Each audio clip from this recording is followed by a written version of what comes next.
اعوذ باللہ السمیع العلیم من الشیطان الرجیم من حمزہ ونفخہ ونفسہ بسم اللہ الرحمن الرحیم ربی یسر ولا تعسر وتمم بالخیر ربی زدنی علما ان فی خلق السماوات والارض واختلاف اللیل والنہار لآیات لأولی الالباب الذین یذکرون اللہ قیاما وقعودا وعلی جنوبہم ویتفکرون فی خلق السماوات والارض ربنا ما خلقت هذا باطلا سبحانک فقنا عذاب النار۔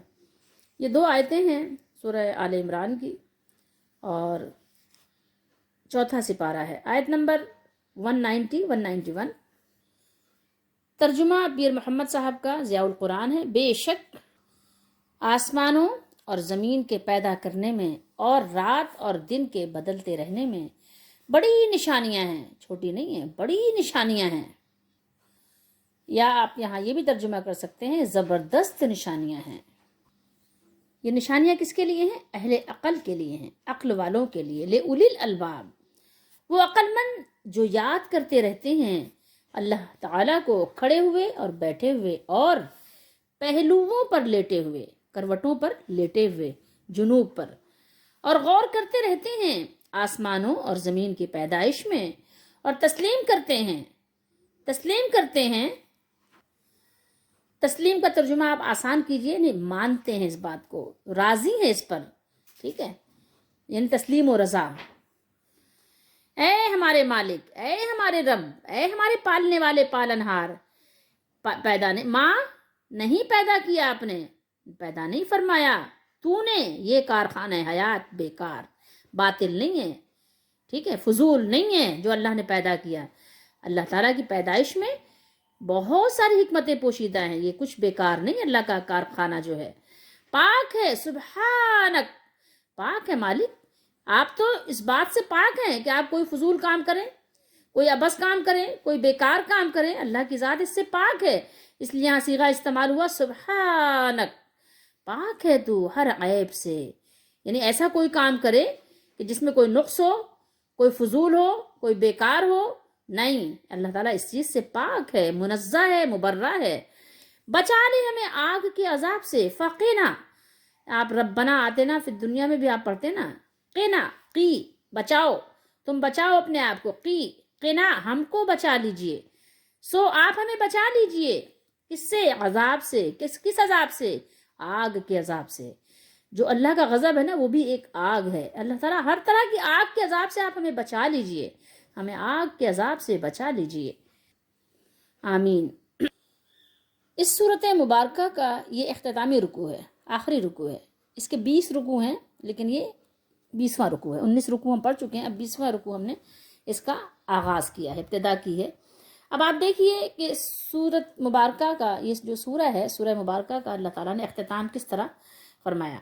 اس سورہ پاک کا اختتام ان آیات سے کیا، اور اہل علم کو اس میں غور و فکر، غور و نظر کی دعوت دی اللہ تعالیٰ نے کہ آؤ غور و فکر کرو، ان کو دعوت دی گئی، کیونکہ کارخانہ قدرت میں یہ جو رنگینیاں ہیں، یہ جو چمک دمک ہے، یہ جو انسان کو حیران کر دینے والی اشیاء نظر آ رہی ہیں، تو وہ اس میں جتنا زیادہ غور و فکر کریں گے اللہ تعالیٰ کی وحدانیت اور اس کے علم محیط اور حکمت کاملہ پر ان کا ایمان اتنا ہی زیادہ پختہ ہوگا، اتنا ہی زیادہ کامل ہوگا، ان کا یقین اتنا ہی زیادہ کامل ہوتا چلا جائے گا۔ اور پختگی، یہ جو ایمان کی پختگی ہوگی، یہ کیسی ہوگی؟ یہ ایسی ہوائی نہیں ہوگی، تقلیدی نہیں ہوگی کہ ہاں بھائی کسی کو دیکھا تھا اسی کے رستے پہ چل پڑے، نہیں، یہ تحقیقی ہوگی، یہ آپ کی اپنی تحقیق ہوگی قرآن و حدیث پر، کہ آپ نے بھی کچھ اس پر غور و فکر کرنے کی کوشش کی ہے کہ اللہ کے نبی نے جو کچھ بیان کیا، صحابہ نے اس کو کیسے سمجھا، تو ہم بھی ذرا سمجھنے کی کوشش کریں۔ اللہ نے جو بیان کیا اپنے نبی علیہ السلام کو، اللہ نے اس کے نبی صلی اللہ علیہ وسلم نے اس کو کیسے سمجھایا، اور اپنے جو اولین شاگرد تھے صحابہ جن کو ہم کہتے ہیں رضی اللہ تعالی عنہم، انہوں نے اس کو کس طرح سمجھا اور کس طرح اس پر عمل کیا، تو ذرا ہم بھی تو کوشش کریں، ہم بھی دیکھیں کہ صحابہ کی زندگی کیا تھی۔ یہ نہیں کہ اپنے زمانے کے چند لوگوں کو دیکھ لیا، پتہ نہیں صحیح ہے کہ نہیں ہے، ان کے پیچھے چل پڑے، بس تقلید کا ایک نام دے دیا کہ ہم تو بھائی ان کے پیچھے چل رہے ہیں، تو قیامت کے دن یہ آپ کا عذر نہیں ہوگا۔ تحقیق کیجئے، جیسے دنیاوی میدان میں آپ کرتے ہیں، ایسے ہی دین اسلام کے لیے بھی آپ کچھ آپ کی تحقیقی ریسرچ ہونی چاہیے. تو جو آپ کی یہ ایمان کی پختگی ہوگی یا یقین کی پختگی ہوگی، یہ آپ کی تقلیدی نہیں بلکہ آپ کی تحقیقی ہوگی کہ آپ نے تحقیق کیا کہ صحابہ کرام کیسے مانتے تھے قرآن و حدیث کو. تو اسی پیٹرن پہ آپ چلنے کی کوشش کریں گے. اللہ تعالی ہم سب کا حامی و ناصر ہو. ان فی خلق السماوات والارض، جب یہ آیت مبارکہ اللہ تعالیٰ نے بیان فرمائی کہ بے شک آسمانوں اور زمین کی پیدائش میں اور آسمانوں کی بلندی اور اس کی وسعت میں اور زمین کی پستی اور اس کی ثقافت میں، کثافت، زمین کی کثافت میں، اور ان دونوں میں جو عظیم الشان نشانیاں نظر آ رہی ہیں، مثلا کواکب آپ کو نظر آتے ہیں نا، ستارے، سیارات، اور وہ ستارے جو جو 7 سیاروں کے علاوہ ہیں، اور سمندر اور پہاڑ، ریگستان، درخت، نباتات، فصلیں، پھل، حیوانات، معدنیات. اور صرف یہ رات اور دن کی بدلیوں کی بات نہیں ہے کہ وہ تبدیلی ہو رہی ہے اس میں، یہ جتنی بھی چیزیں اللہ نے پیدا کی، حیوانات، معدنیات، مختلف جو رنگ ہیں، مختلف رنگوں اور خوشبوؤں اور ذائقوں اور خواص، سب میں واختلاف اللیل والنہار، اور رات اور دن کے آنے جانے میں، یعنی ان دونوں کے ایک دوسرے کے پیچھے آنے اور جانے میں، اور ایک دوسرے کے طول و قصر کے کاٹنے میں. کبھی یہ بڑے ہو جاتے ہیں، کبھی یہ چھوٹے ہو جاتے ہیں، کبھی دن بڑا، کبھی رات چھوٹی، کبھی رات بڑی، دن چھوٹا. تو یہ سب کیا ہیں؟ یہ اللہ تعالیٰ کی طرف سے نشانیاں ہیں. ٹھیک ہے، کبھی دن اور رات دونوں برابر ہو جاتے ہیں، اور پہلے جو چھوٹا تھا وہ بڑا ہونے لگتا ہے، جو بڑا تھا وہ چھوٹا ہونے لگتا ہے. اور یہ سب کچھ اللہ غالب حکمت والے کے مقرر کردہ اندازے کے مطابق ہوتا ہے. اسی لیے فرمایا لآیات لأولی الالباب. کیا فرمایا؟ لآیات لأولی الالباب، عقل والوں کے لیے نشانیاں ہیں، جن کی عقلیں کیا ہیں؟ پختہ ہیں، جن کی عقلیں کام کر رہی ہیں، جن کے ساتھ وہ اشیاء ان کے حقائق کے ساتھ وہ ادراک کرتے ہیں اور ادراک کر لیتے ہیں، اور وہ ان گونگوں اور بہروں کی طرح نہیں ہیں جو عقل سے کام نہیں لیتے، اور جن کے بارے میں اللہ تعالیٰ نے فرمایا ہے سورہ یوسف میں. کیا فرمایا اللہ نے سورہ یوسف میں؟ فرمایا وَكَأَيٍّ مِّنْ آیَةٍ فِي السَّمَاوَاتِ وَالْأَرْضِ يَمُرُّونَ، مرّا یمرّ سے، يَمُرُّونَ عَلَيْهَا وَهُمْ عَنْهَا مُعْرِضُونَ وَمَا يُؤْمِنُ أَكْثَرُهُم بِاللَّهِ إِلَّا وَهُم مُشْرِكُونَ. فرمایا اور آسمانوں اور زمین میں بہت سی نشانیاں ہیں جن پر یہ گزرتے ہیں، اور ان سے کیا کرتے ہیں؟ منہ پھیر لیتے ہیں، اعراض کرتے ہیں، غور و فکر نہیں کرتے، اور یہ اکثر اللہ پر ایمان نہیں رکھتے. اللہ کے ساتھ اکثر ایسے ہیں کہ ایمان رکھنے کے باوجود بھی وہ شرک کرتے ہیں، وہ شرک میں پڑے ہوئے ہیں، وہ مشرک ہیں. ٹھیک ہے، اس کے ساتھ وہ شرک کرتے ہیں. الا وہم مشرکون. اللہ تعالی ہم سب کو بچائے. اور میں نے آپ کو پہلے بھی بتایا، اور پھر اب بھی دوبارہ اس کو ریپیٹ کر دیتے ہیں کہ اس آیت سے آخر سورت تک، اس آیت سے یعنی 11 آیتیں، کہ اس آیت سے لے کے آخری سورت تک اللہ تعالیٰ نے مومنوں کی دعائیں وغیرہ بھی اور بشارت بھی اور کفار کے عمل سے ڈرانا بھی اس میں بیان فرمایا ہے. اور اس سورت یہ جو ہے، یہ اس سورت کے جو آخری رکوع ہے یعنی 11 آیتیں، اس کی بڑی فضیلت بھی ہے. رسول اللہ صلی اللہ تعالیٰ علیہ وآلہ وسلم رات کو تہجد کے لیے اٹھتے تو ان آیات کی تلاوت کیا کرتے تھے. بخاری شریف میں یہ بات موجود ہے. ٹھیک ہے، اسی کی تفسیر آپ دیکھیں گے تو اسی کی تفسیر میں آپ کو یہ حدیث مل جائے گی، بخاری شریف میں بھی ہے اور دیگر محدثین نے بھی ذکر فرمایا ہے. تو میرے اور آپ کے لیے بھی یہ بہترین اسوہ ہے کہ میں اور آپ بھی اس کو رات میں کسی حصے بھی پڑھ لیا کریں، نہیں تو صبح پڑھ لیں. لآیات لأولی الالباب، یہ اولی پہ ہم آپ کو تھوڑا سا بتانا چاہتے ہیں. اولی الالباب، اولی کہتے ہیں اصل میں یہ ہے والا، زو کی جمع ہے، یہ زو کہتے ہیں نا والا، اور یہ والے. ٹھیک ہے، والوں. اور الباب جو ہے لبن کی جمع ہے. یہ لبن کہتے ہیں، لبن یعنی جس کا یعنی معنی آپ کریں خالص عقل، جس میں کسی قسم کی یعنی کوئی شرانگیزی نہ ہو، ایک صاف ستھری سلیم الطبع سلیم الفطرت جو عقل ہوتی ہے نا، جو بات کو سمجھنے کی صلاحیت رکھتی ہے، وہ عقل جس کے پاس ہو نا تو بڑا کامیاب ہے وہ شخص جس کے پاس لبن ہو. ٹھیک ہے، تو یہ الباب جو ہے لبن والے جو لوگ ہیں ان کی بات ہو رہی ہے، خالص عقل والے، ٹھیک ہے۔ تو یہاں پر اللہ تعالیٰ نے عقل والوں کی صفت بیان کرتے ہوئے فرمایا الذین یذکرون اللہ قیاما وقعودا وعلی جنوبہم، جو کھڑے ہوئے اور بیٹھے ہوئے اور لیٹے ہوئے ہر حال میں اللہ کو یاد کرتے ہیں، ٹھیک ہے۔ تو یہاں سمجھنے کی بات ہے، سمجھنا کیا ہے، کس طرح سمجھنے کی کوشش کریں گے؟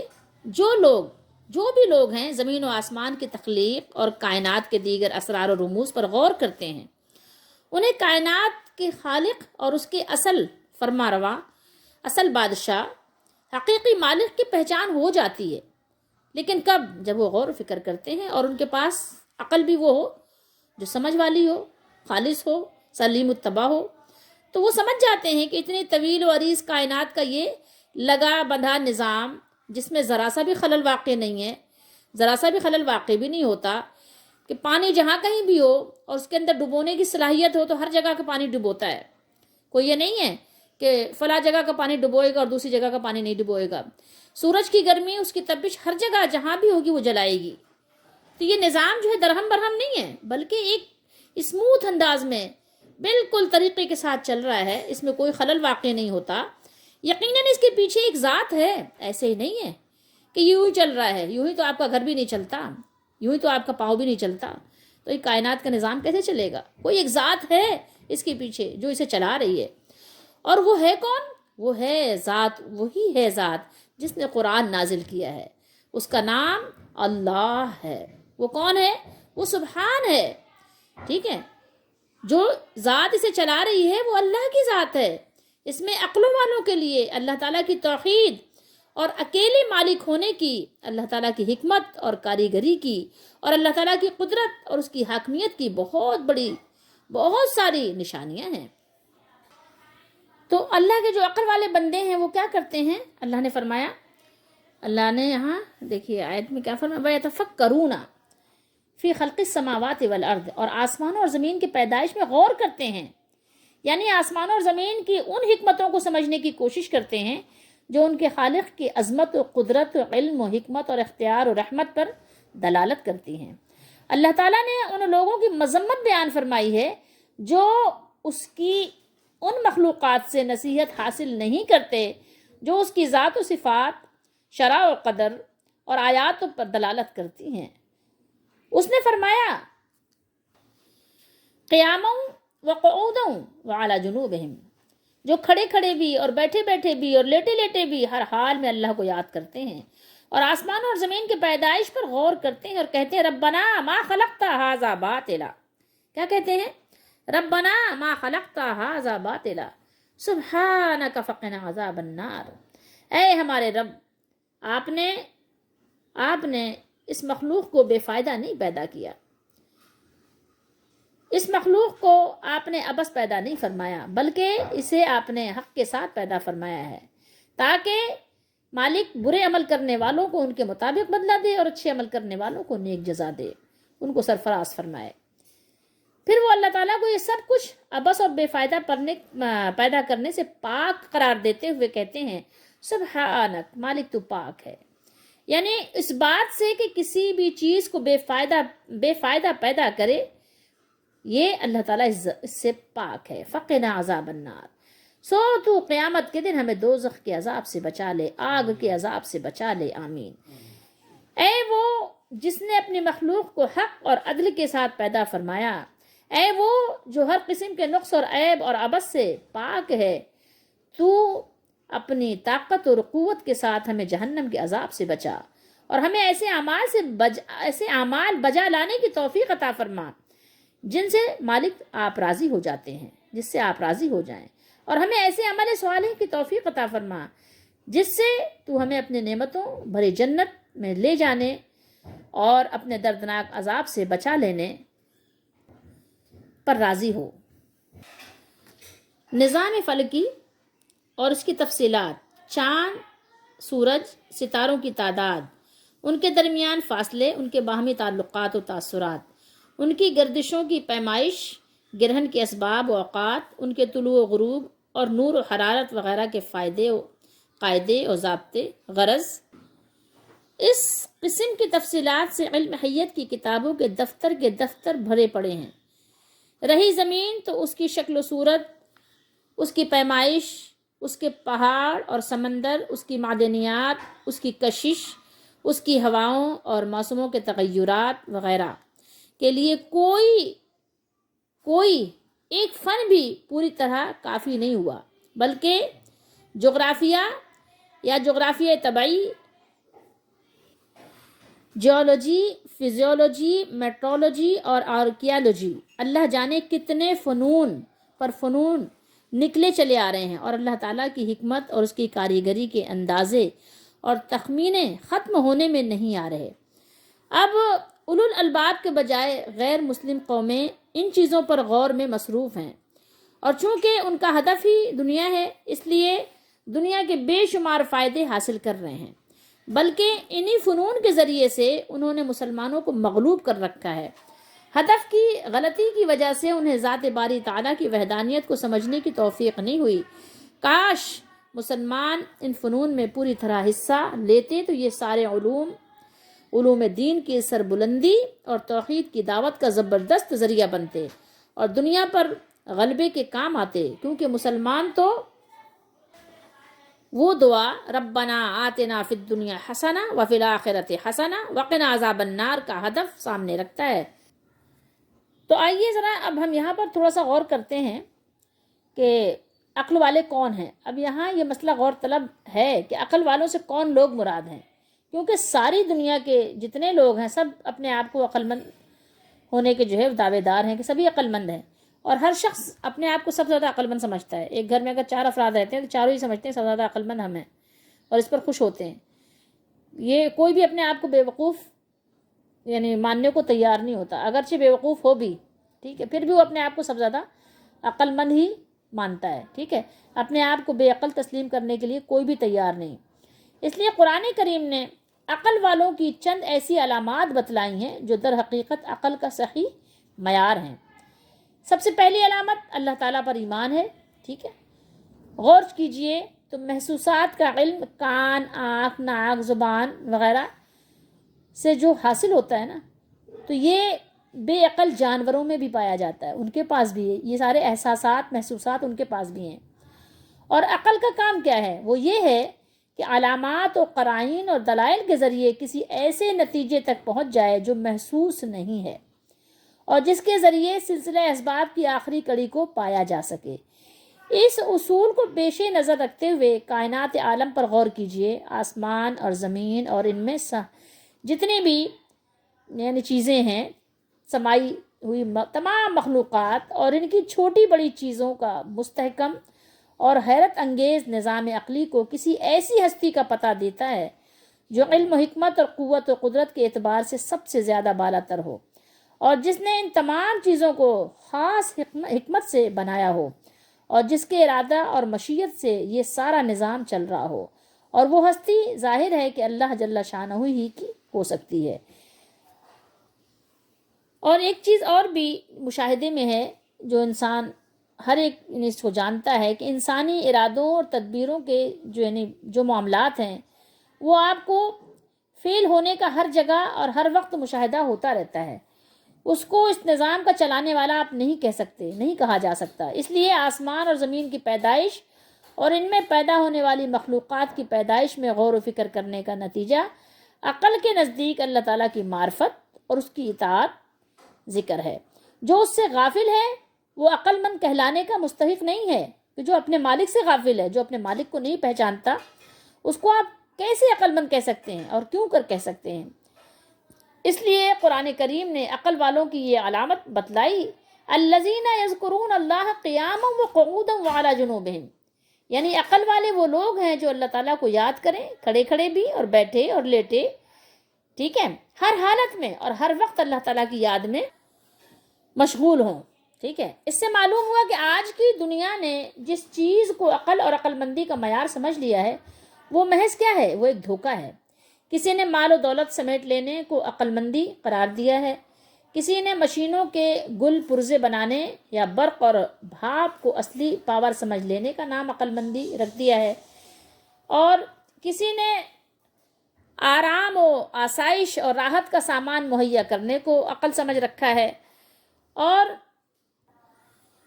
قرآن مجید نے بیان کیا کہ عقل سلیم کی بات وہ ہے جو اللہ تعالیٰ کے انبیاء اور رسول لے کر آئے، کہ علم و حکمت کے ذریعے سلسلہ اسباب میں ادنا سے اعلیٰ کی طرف ترقی کرتے ہوئے درمیانی مراحل کو نظر انداز کیا.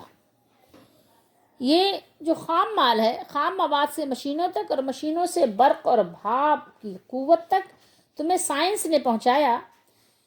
عقل کا کام یہ ہے کہ ایک قدم اور آگے بڑھو تاکہ تمہیں یہ معلوم ہو کہ اصل کام نہ پانی کا ہے، نہ مٹی کا، نہ لوہے کا، نہ تانبے کا، نہ کسی مشین کا، نہ اس کے ذریعے پیدا کی ہوئی اسٹیم کا، بلکہ کام کس کا ہے؟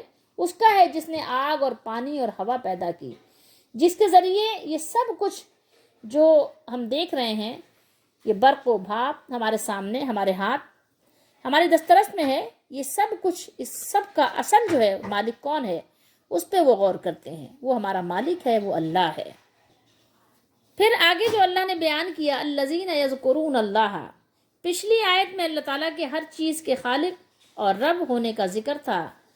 اب اس اکیلے کی عبادت کا ذکر ہے، یعنی وہ اولو الالباب دل، زبان اور دوسرے سب اعضاء سے کھڑے بیٹھے اور لیٹے ہر حال میں، ہر صورت میں اللہ کو یاد کرتے ہیں. روزی کماتے وقت اللہ کے حکم کا خیال رکھتے ہیں، اس کی یاد ہے، یہ بھی یعنی اللہ تعالیٰ کی یاد ہے. عدالت کی کرسی پر بیٹھ کر اسے نہیں بھولتے، اس وقت بھی وہ اللہ تعالیٰ کو یاد رکھتے ہیں. اپنی نظروں کو اٹھاتے ہیں تو اللہ کو یاد رکھتے ہیں، نظروں کو جھکاتے ہیں تو اللہ کو یاد رکھتے ہیں. یہ بھی اللہ کا ذکر ہے. اللہ کا یاد رکھنا، ہر وقت اللہ کو یاد رکھنا، یہ کیا ہے؟ یہ اللہ کا ذکر ہے. اسلام کی سربلندی کے لیے جہاد کی تیاری میں مصروف ہونا بھی اللہ کی یاد ہے، اس کا ذکر ہے. اور اس کے علاوہ جو لوگ یہ سمجھتے ہیں، جو بھی مسلمان، کہ صرف نماز پڑھ لینا اللہ کی یاد ہے، یا صرف تسبیح پر دانوں کو گن کر اللہ تعالیٰ کا ذکر کر لینا اللہ کی یاد ہے، تو یہ نہیں ہے. صرف یہ نہیں ہے کہ اپنے نماز مصلی پر آئے تو پھر اللہ کو یاد کر لیا، اور اس سے باہر گئے تو پھر وہ کہتے ہیں دین دنیا ساتھ ساتھ، پہ چوری بھی کر لی، دھوکہ بھی دے دیا، فریب بھی کر لیا. یہ کوئی ذکر و تسبیح آپ کی نہیں مانی جاتی. اللہ تعالیٰ ہم سب کو سمجھنے کی توفیق دے. بسا اوقات آپ کے جو ایسے گناہ ہوتے ہیں، کچھ ایسے جرائم ہوتے ہیں جو آپ کے ایمان کو بھی نقصان پہنچاتے ہیں، یقین کو بھی نقصان پہنچاتے ہیں. صحابہ کرام رضی اللہ تعالی عنہم وہ اللہ تعالیٰ کی یاد اور اس کی ملاقات کا کس طرح شوق رکھتے تھے، ہمیں یہ بھی جو ہے سیکھنا چاہیے. اور قرآن مجید میں سورہ توبہ میں اللہ تعالیٰ نے ارشاد فرمایا، اجعلتم سقایۃ الحاج و عمارۃ المسجد الحرام کمن آمن باللہ والیوم الآخر وجاہد فی سبیل اللہ لا یستوون عند اللہ. سورہ توبہ میں اللہ نے فرمایا، کیا تم نے حاجیوں کو پانی پلانا اور مسجد حرام کو آباد کرنا اس جیسا بنا دیا ہے جو اللہ اور یوم آخرت پر ایمان لایا اور اس نے اللہ کے راستے میں جہاد کیا؟ یہ اللہ کے ہاں برابر نہیں ہے. سب سے پہلی بات کیا ہے؟ اللہ کی معرفت، کہ ایمان لاؤ، اپنے مالک کو پہچانو. سب سے اصل بات یہ ہے کہ مالک کو پہچاننا ہے. جب تک آپ مالک کو نہیں پہچانیں گے بس یوں ہی ہیکی پھیکی کرتے رہیں گے.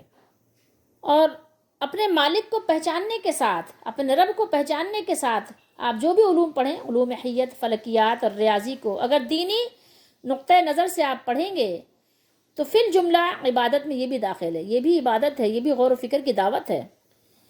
ربنا ما خلقت ھذا باطلا، اللہ تعالیٰ نے یہاں ارشاد فرمایا کہ بے مقصد نہیں بنایا اللہ تعالیٰ نے. ٹھیک ہے، اس عالم کی انتہا دوسرے عالم میں ہو رہی ہے جس میں حساب کتاب ہوگا. اب وہ لوگ ذرا غور کریں اس آیت مبارکہ کے اس ٹکڑے پر غور کریں کہ جو لوگ یہ کہتے ہیں کہ مادہ پرست ہیں یا دہریہ ہیں، ان کی باتوں کا رد ہے. جو کائنات کو محض اتفاق کا نتیجہ سمجھتے ہیں، یعنی غور و فکر سے ان پر یہ حقیقت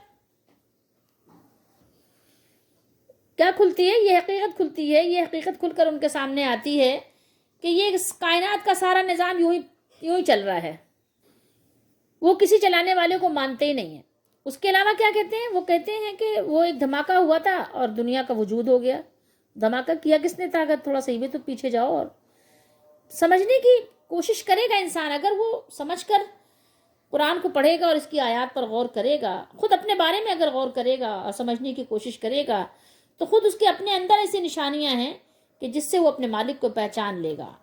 تو اگر غور و فکر سے کام لے گا تو پھر اس کے سامنے یہ حقیقت سامنے آ جائے گی، یہ سارا نظام یوں ہی پیدا نہیں ہوا ہے، ایسے ہی نہیں چل رہا ہے، بلکہ اس کے پیچھے ایک مقصد کار فرما ہے کہ انسان دنیا میں اللہ تعالیٰ کے احکام کے مطابق زندگی بسر کرے تو وہ پھر اپنے اصلی گھر، اصلی وطن جنت میں اس کا ٹھکانہ ہے، اور وہاں پھر وہ ہمیشہ رہے گا، ٹھیک ہے؟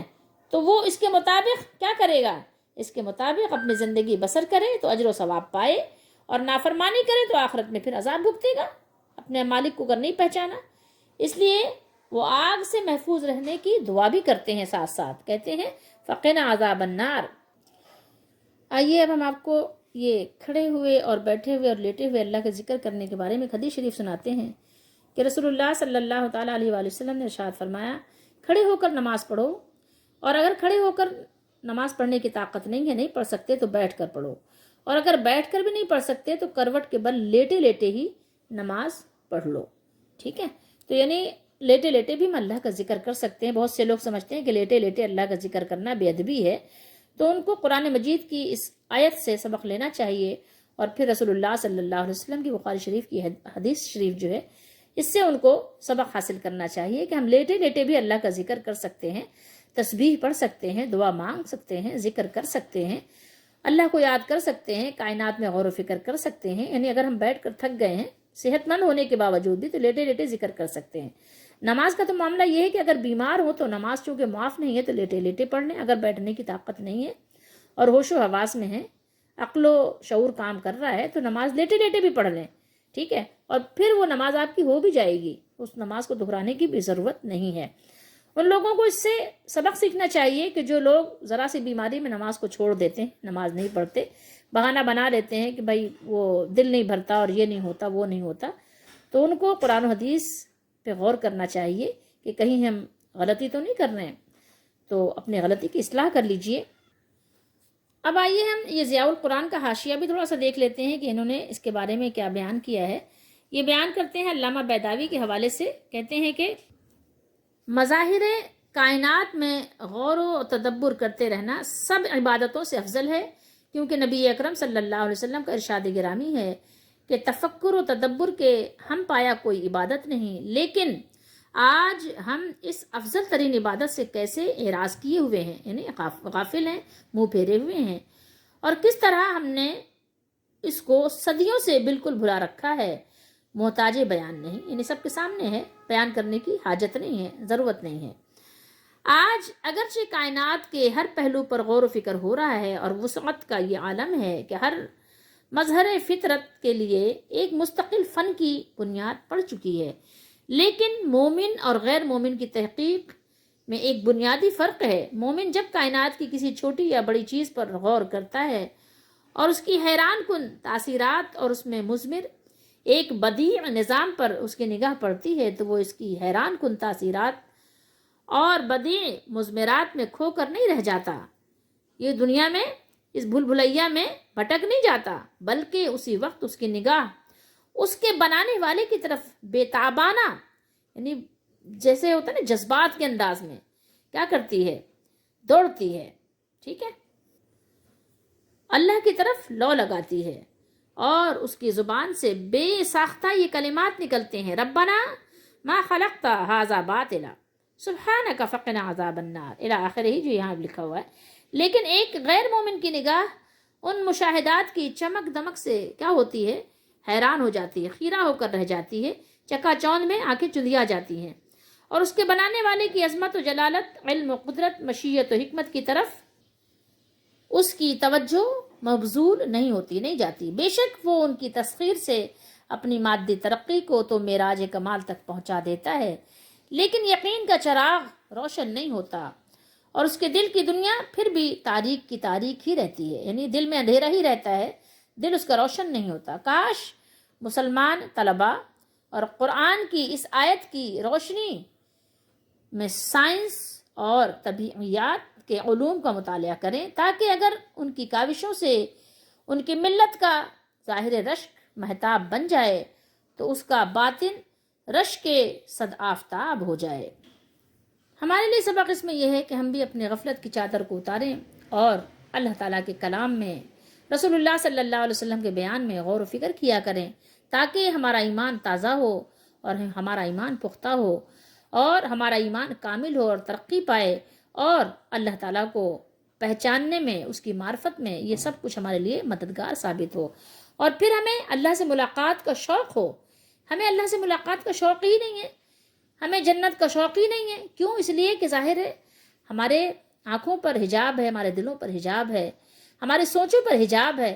جب تک اسے نہیں اتاریں گے تو ہماری سمجھ بھی کام نہیں کرے گی، ہم اولی الالباب میں داخل نہیں ہوں گے۔ اللہ تعالیٰ ہم سب کو سمجھنے کی توفیق دے اور ان آیات سے اپنے لیے سبق حاصل کرنے کی بھی توفیق عطا فرمائے، آمین۔